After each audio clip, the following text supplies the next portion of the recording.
The wind never stopped in the Arizona territory. It swept across the plains like a restless ghost, whispering through the dry grass and rattling the shutters of the Whitmore ranch house. Clara Whitmore had grown used to the sound. In 5 years of marriage, the wind had become her truest companion, cold, untamed, and always there when the night turned lonely. The ranch sat 3 miles from the nearest town, Bisbee, a place of dust, whiskey, and weary men who looked older than their years. Thomas Whitmore owned more land than anyone within 50 miles, his cattle grazing under the same sun that burned the horizon red each evening.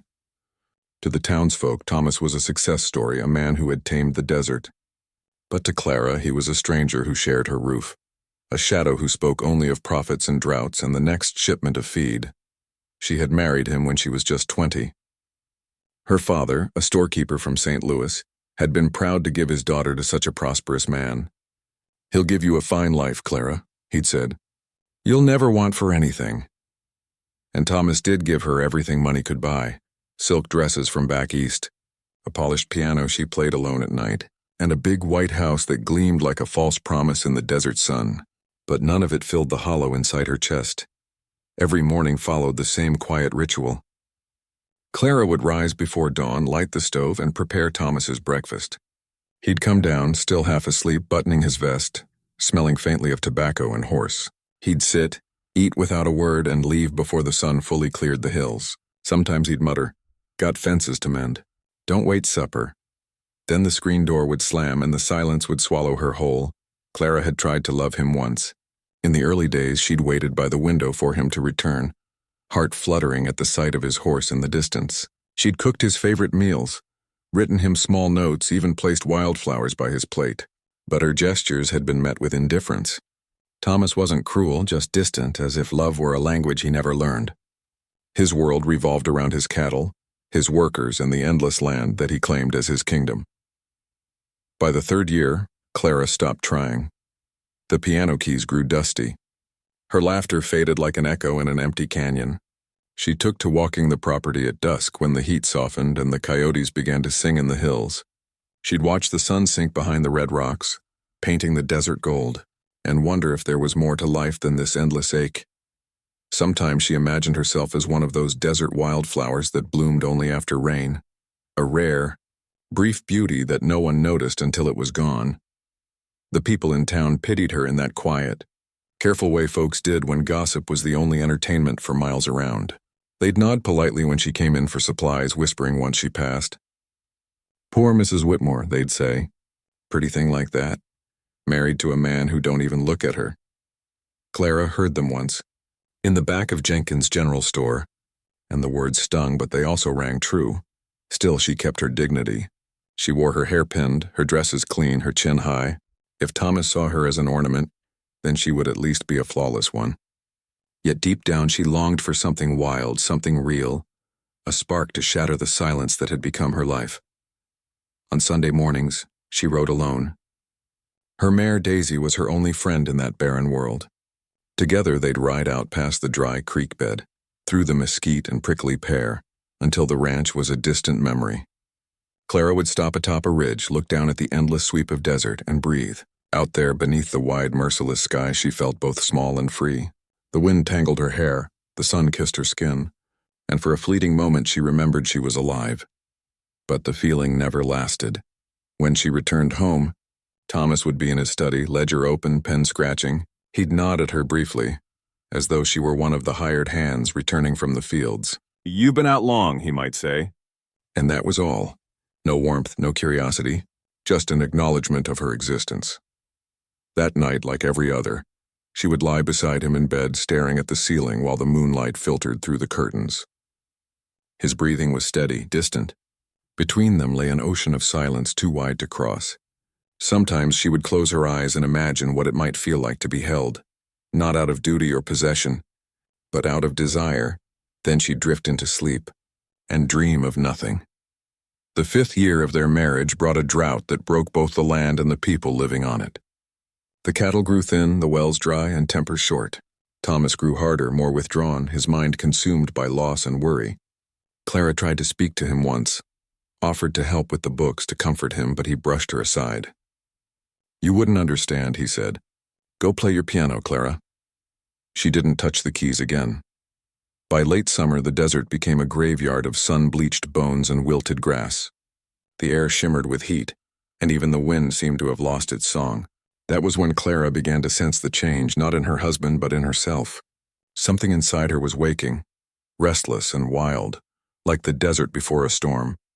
She began to dream again, not of her past life in St. Louis or the quiet town ladies who pitied her, but of something untamed. She dreamed of the hills beyond the ranch, of the hidden canyons and the whispers of an older world that had existed long before fences and ledgers. Sometimes in those dreams, she saw a figure in the shadows, a man with dark eyes and a quiet strength, standing beneath the stars. She didn't know who he was or why she dreamed of him.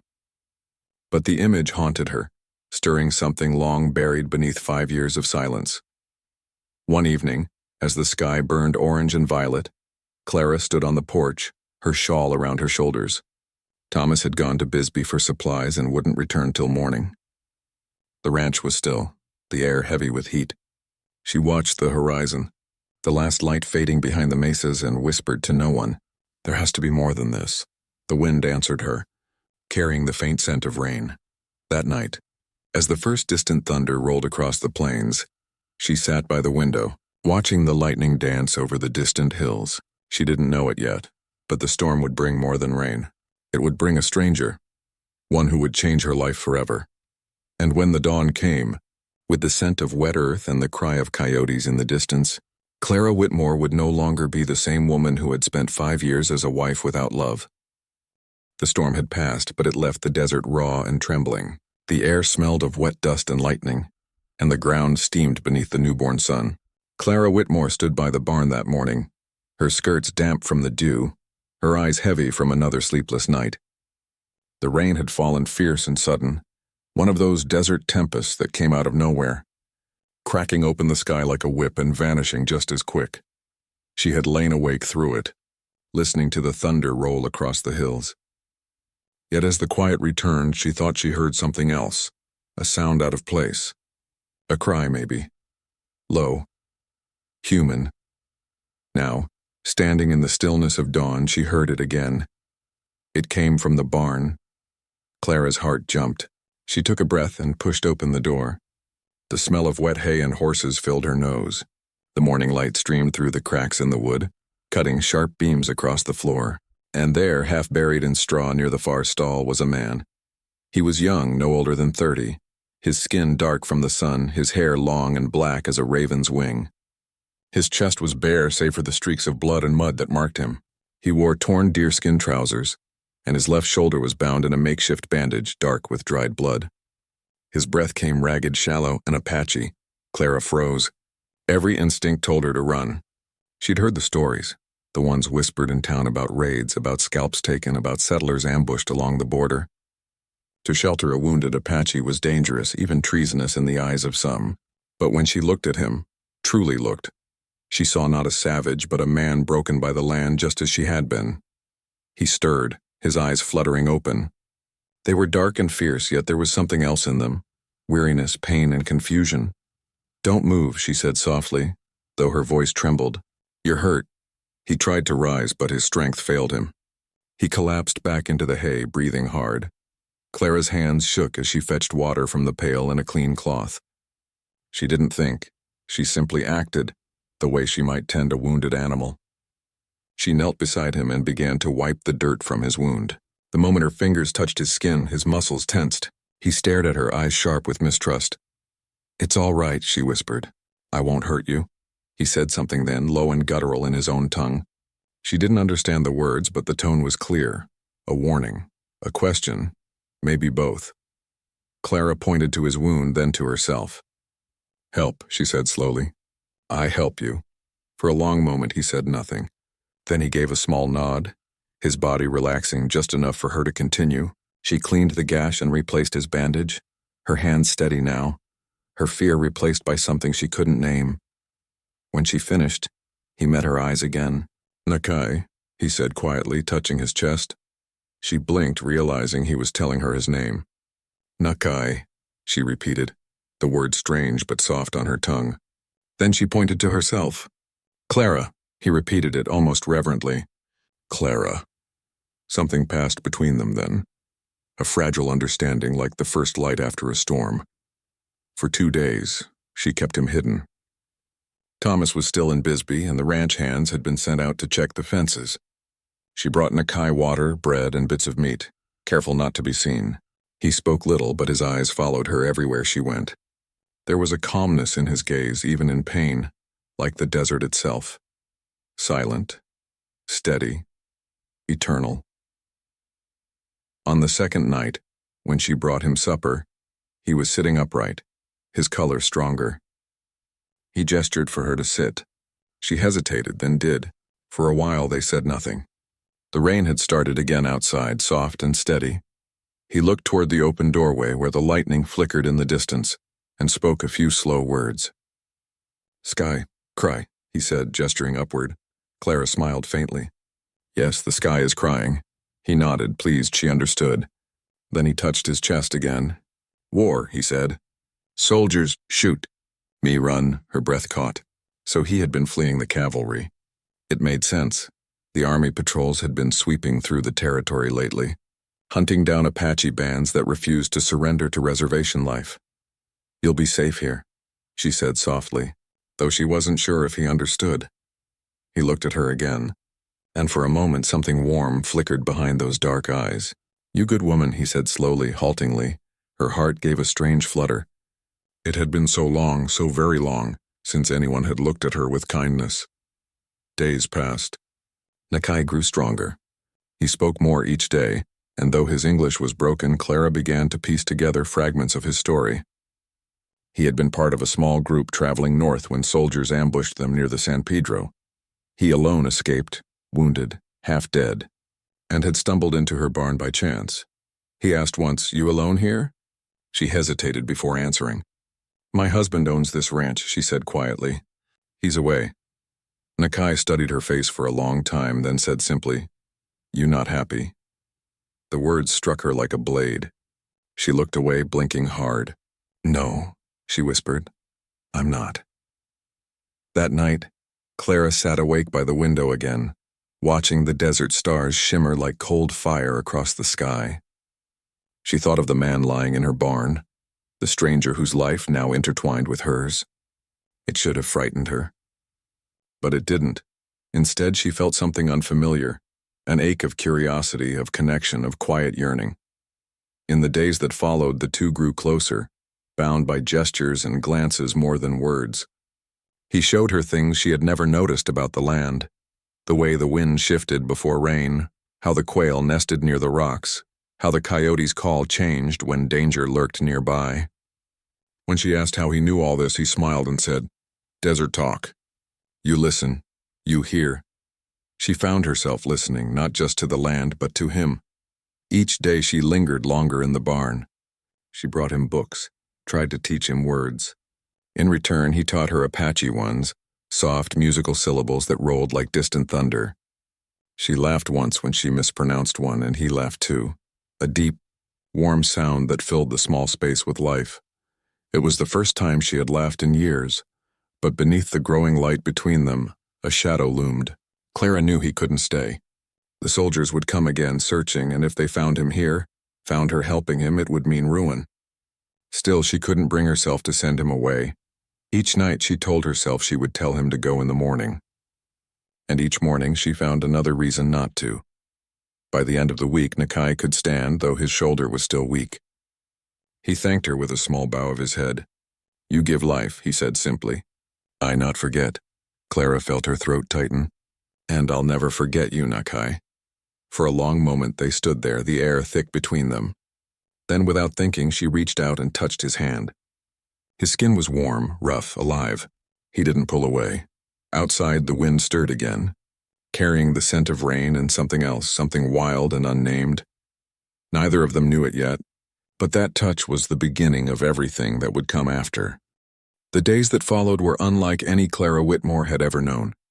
The ranch seemed to breathe differently now, quieter, softer, as if the land itself held its breath. The sun still blazed by day, The wind still whispered through the mesquite, yet everything around her felt changed, alive. Perhaps it was she who had changed. Nakai's wound was healing fast. He was no longer the broken man she'd found bleeding in the straw. His strength returned with each sunrise. He moved with a grace that belonged to the land, fluid, purposeful, as if every stone and gust of wind knew his name. Sometimes, when he worked his arm to test the muscle, Clara would watch him from the barn door. Her breath caught somewhere between admiration and fear. She told herself it was gratitude. That was the proper word. Gratitude for being useful again, for having someone to care for feeling needed after so long. But late at night, when she lay awake listening to the crickets sing beyond her window, she knew it was something else entirely. The third morning after the rain, she brought him coffee. The steam curled upward in the cool air. Nakai was sitting outside the barn, the rising sun painting his skin in gold. He looked up as she approached, his dark eyes calm and curious. "You walk early," he said. His English was improving by the day. She smiled faintly. "I always wake early. Habit, I suppose." He tilted his head. "Habit is chain," he said after a pause. Hard to break, the words lingered. Clara didn't reply. She simply handed him the tin cup and sat beside him on the old wooden trough. The desert stretched out before them, an ocean of rust and gold and sage. The air smelled of earth and heat and the faint sweetness of blooming yucca. Nakai pointed to the horizon. "Sunrise is promise," he said. "New day, new chance." Clara looked at him then, really looked. There was no bitterness in his voice, no weariness, even though he'd lost everything. His people hunted, his freedom stolen, and yet he still spoke of promise. "Do you ever get angry?" she asked softly. He took a sip of coffee, thinking. "Yes," he said simply, "but anger make you blind. Desert teach me. If you hate too long, you forget how to see." She turned her gaze to the horizon, the words sinking deep into her heart. She had spent 5 years blind with quiet sorrow. Maybe it was time she learned to see again. That day, Nakai asked her to walk with him. His strength had returned enough for a short distance. They followed a dry wash through the mesquite, the air humming with cicadas. He showed her plants, ones she'd ridden past 100 times without noticing. "This one," he said, kneeling beside a spiny bush, "you call mescal. Good for cut, burn. And this," he pointed to a cluster of small white flowers, moonflower. "Pretty but dangerous," Clara smiled. "Like some people, I suppose." He glanced up at her. And though he didn't fully understand, her smile made him laugh. A low, deep sound that stirred something warm in her chest. They walked farther, the land unfolding around them in colors she had never truly seen before. The pale silver of sage leaves, the deep red veins in the rocks, the shimmer of light dancing on distant hills. For years she'd lived here and never noticed the beauty of it. It was as though Nakai had opened her eyes. When they returned to the barn, the light was fading. Nakai paused at the door and said quietly, "You not afraid of me now?" She met his gaze. "I never was." "Not truly." He nodded, a faint smile ghosting across his lips. "You brave woman, Clara." Her name on his tongue sounded different, gentler, almost sacred. That night she dreamed again. Not of the cold, loveless ranch or her husband's empty eyes, but of the desert under moonlight, of a hand reaching for hers, of the wind whispering her name through the canyons. When she woke, her heart was pounding, her palms warm against the sheets. She sat up, breathless, the dream lingering like the scent of rain. The next afternoon, Nakai came to her while she was hanging laundry. "Come," he said softly. "I show you something." She hesitated. Thomas could return any day now, but something inside her urged her forward. She followed him beyond the edge of the ranch, across the rocky hills to a small plateau she'd never seen. When they reached the top, Clara gasped. Below them stretched a valley of wildflowers, yellow and white, blooming after the storm. A secret garden carved by nature itself. The air shimmered with life. "It's beautiful," she whispered. Nakai nodded. "Desert always gives something back, even after hurt." She looked at him, the sunlight catching the edge of his hair, and for the first time in her life, Clara understood what it meant to feel peace. Not the hollow calm of a quiet house, but a deep, living peace that filled the soul. "Do your people still live near here?" she asked after a while. "Far south," he said. "Many gone, some hide. Soldiers take land, take children." He looked away, jaw tightening. "But desert remember us, always." She wanted to say something, to offer comfort, but no words felt right. Instead, she reached out and touched his arm. He didn't flinch. For a long moment, they stood like that, silent except for the sighing wind. Later that evening, back at the ranch, Clara lit a lantern in the kitchen and watched the flame dance against the glass. She felt alive in a way she hadn't since girlhood, her thoughts clearer, her senses sharp. The loneliness that once filled the house had softened into something new. When she brought Nakai his supper, he was sitting cross-legged near the barn door, carving a piece of wood with a small knife. "What are you making?" she asked. He looked up, eyes glinting. "Gift," he said simply. Then he handed it to her. It was a small pendant carved in the shape of a bird. Rough, imperfect, yet beautiful in its simplicity. "For you," he said. "Bird mean freedom." Clara's throat tightened. "Thank you, Nakai, it's lovely." He studied her face, then said, "You not free yet?" The words hit her like thunder. Truth she had never dared speak aloud. Her lips parted, but no sound came. Finally, she whispered, "Maybe one day." He nodded. "One day soon?" That night, Clara sat by her window again, the pendant warm in her hand. The stars blazed above the desert, endless and ancient. She thought of Nakai's words, of the way he looked at the world, not with bitterness, but with wonder. She realized she was beginning to look at the world that way too. In the distance, a coyote howled, a lonely, haunting sound that echoed through the canyons. Yet tonight it didn't make her feel alone. She felt connected to everything, the land, the wind, the stars, and the man sleeping in her barn. Clara Whitmore, who had spent 5 years as a wife without love, was awakening.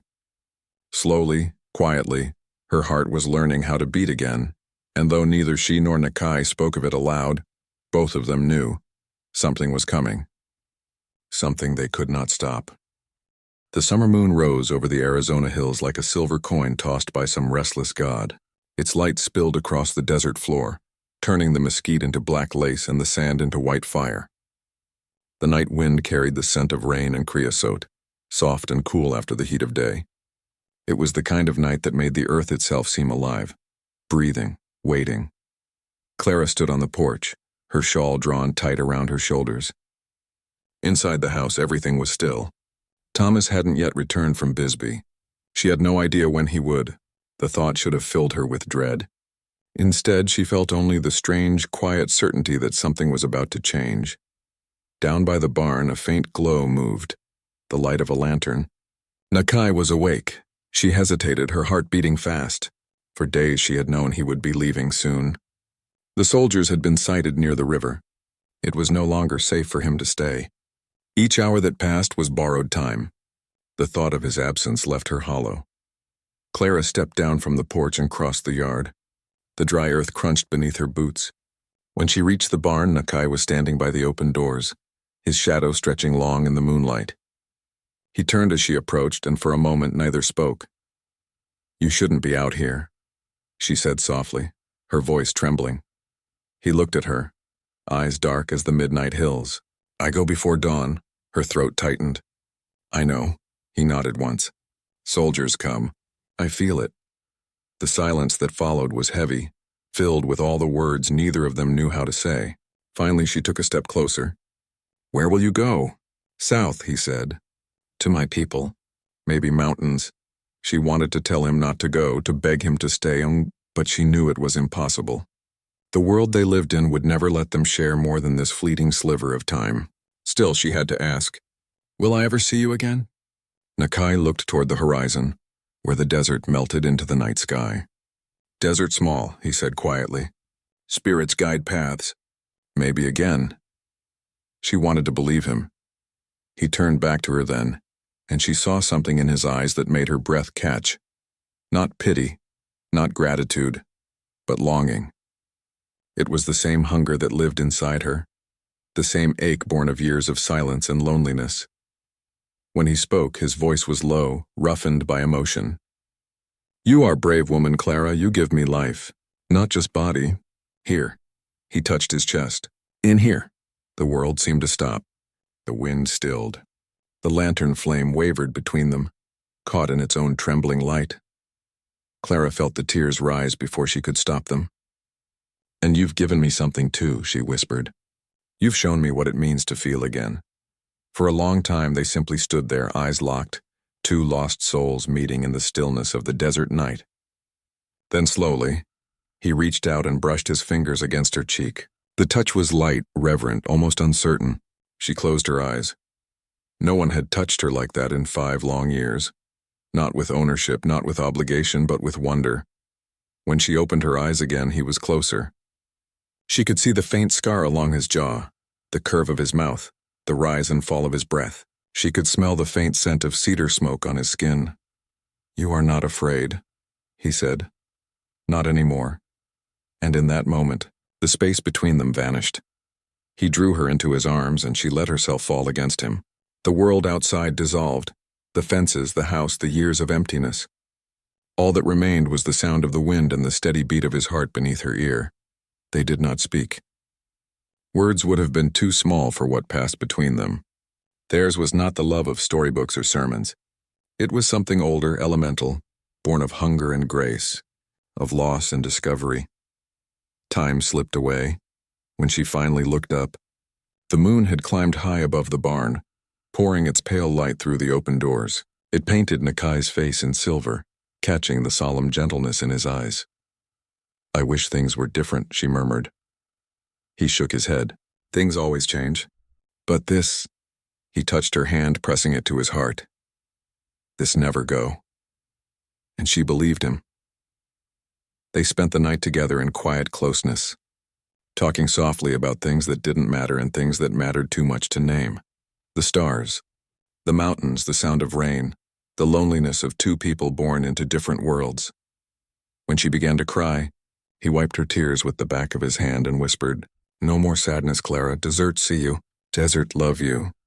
They stayed like that until the first blush of dawn touched the hills. Outside, the coyotes had fallen silent and the sky had turned the color of pale gold.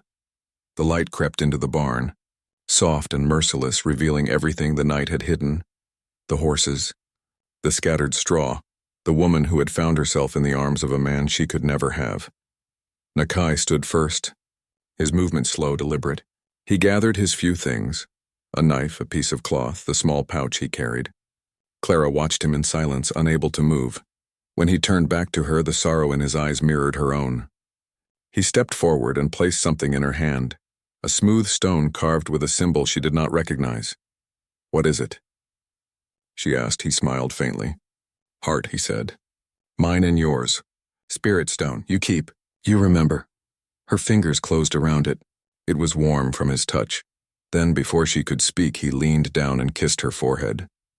The gesture was soft, solemn, a farewell and a promise all at once. "Goodbye, Clara," he said, the words slow and careful. "You free now." And then he was gone. She followed him outside, barefoot in the dust, watching as he crossed the field toward the open desert. His figure grew smaller and smaller against the rising sun until at last he was nothing but a dark shadow swallowed by light. The wind rose again, carrying with it the faint echo of his name, or perhaps it was only her heart calling out to him. Clara stood there until the sun was high, her hair whipping around her face, the stone still clutched in her hand. She did not weep. The tears had already been shed. What remained was something deeper: peace, sorrow, gratitude, and a strength she hadn't known she possessed. When she finally turned back toward the house, she saw it differently. The walls no longer felt like a prison, but like a shell she could shed when the time came. The piano waited in the parlor, silent no more. She walked inside, sat before the keys, and began to play. The melody rose soft and trembling, filled with longing and light. A song for the desert, for the man who had taught her to feel, and for the freedom that now stirred in her chest. Outside, the wind carried the notes across the open land, and somewhere far beyond the horizon, perhaps Nakai heard them too. For the first time in 5 years, Clara Whitmore smiled. The sun rose soft and pink over the San Pedro Valley, washing the desert in new color. The air was cool and still, heavy with that rare scent of rain-soaked earth that lingered after a storm. The world seemed to pause between night and day, that tender hour when anything felt possible. Clara Whitmore stepped out onto the porch and breathed deeply. The house behind her was quiet. The same white house she'd lived in for 5 long, loveless years, but it no longer felt the same. The walls didn't press in on her anymore. The silence didn't feel so cruel. It was just a house now, not a cage. In her hand, she still held Nakai's carved stone. She carried it everywhere since the morning he'd left. The smooth surface had become warm and familiar, like a heartbeat that never faded. Sometimes in the hush of dusk, she swore she could still hear his voice carried on the wind. Gentle, patient, strong. "You free now." She turned the stone over between her fingers. She had never known how a single night could change everything, how a single person could awaken so much in the quiet spaces of the soul. The woman she'd been before, obedient, polite, trapped in silence, and was gone. In her place stood someone new, and the new Clara was not afraid. She walked down the steps, her skirts brushing the dust. The ranch stretched before her, wide, sunlit, alive. She could see the cattle in the distance, the windmill turning slow and steady, the barn standing strong where he had once rested. For a moment she stopped and looked toward the horizon, where the red hills met the sky. That was where Nakai had disappeared. She smiled softly. "I hope you found peace," she whispered. The wind stirred, warm and familiar, as if answering her. Inside the house, the piano gleamed in the parlor light. It had sat silent for years, but not anymore. Every evening since that night, Clara played. Songs she'd never learned, melodies that rose straight from her heart. The ranch hands sometimes stopped outside the windows to listen, hats in hand, too respectful to speak. They didn't know what had changed their mistress, but they could feel it in the notes. Something fierce and beautiful, something free. When Thomas finally returned from Bisbee 2 days later, he found his wife different. He couldn't quite name it, but the change unsettled him. She didn't rush to greet him or ask about his business. She stood calmly in the doorway, her chin lifted, eyes clear and unreadable. "Clara," he said, setting down his hat. "You look, well?" "I am," she said simply. He frowned, unused to brevity from her. "How's the ranch?" "The men?" "Running fine," she replied. "They know what to do." He nodded, uncertain. "Good. I'll ride out tomorrow to check the south fence." She didn't answer. She just turned back toward the parlor. He watched her for a moment as though seeing her for the first time. The straightness of her shoulders, the quiet strength in her walk. There was something in her he didn't recognize anymore, something untouchable. That night, Clara played again. Thomas lingered in the doorway, saying nothing. The music filled the house, wild and haunting, rising and falling like the desert wind. He felt a strange unease, as if the woman before him wasn't the same one he'd left behind. When she finished, she didn't look at him. "I'm leaving soon," she said quietly. His brow furrowed.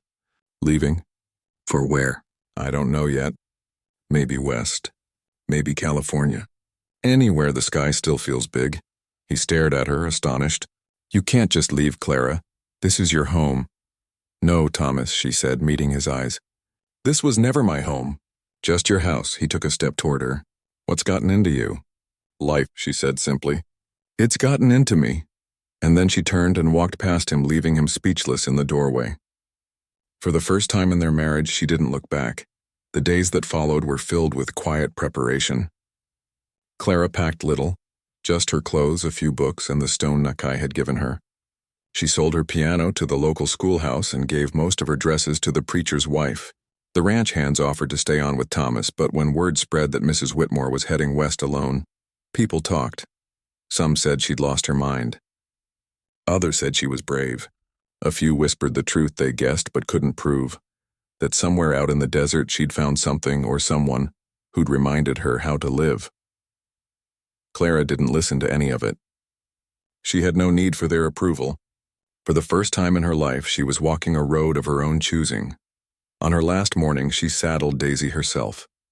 The sky was pale gold, the kind of color that promised heat later but offered mercy now. She wore a plain riding dress and a wide-brimmed hat. Around her neck hung Nakai's stone pendant resting against her skin. She looked around the ranch one final time. The house, the fields, the endless sweep of horizon. 5 years of her life had lived there. 5 years of silence, loneliness, and the slow death of her heart. But those years were behind her now, and the desert, once her prison, had become her salvation. She mounted her horse, steady and sure. When she turned onto the trail that led west, she didn't look back again. The sun climbed higher, the land unfurled before her, vast and golden, filled with promise. The wind tangled her hair, carrying the scent of sage and sun. Every mile she rode felt lighter, every heartbeat steadier. At midday, she stopped atop a ridge and looked out across the valley. From that height, the world seemed endless. Somewhere far beyond the hills, Nakai's people might be moving too, guided by the same sky, the same earth beneath their feet. She pressed her hand to the pendant at her chest. "You said I was free," she whispered. "You were right." And in that moment, she truly was. The road stretched westward, a ribbon of light and dust leading into the unknown. For the first time, the unknown didn't frighten her. It called to her, the way the wind called to the wildflowers after the rain. She urged Daisy forward. The horse snorted, hooves kicking up little clouds of gold. The sound echoed through the still morning air, the rhythm of motion, of life continuing. By evening, the ranch would be nothing but a shape in the distance, swallowed by the desert. By nightfall, Clara Whitmore would no longer be a wife bound by a name or a place. She would be just Clara, a woman reborn under the endless western sky. And somewhere, perhaps miles away, an Apache man might look to the same stars and know without words that she had found her freedom. The desert wind rose behind her as she rode, carrying the softest whisper across the land, not of sorrow, but of peace. A new dawn waited ahead and she rode toward it, smiling.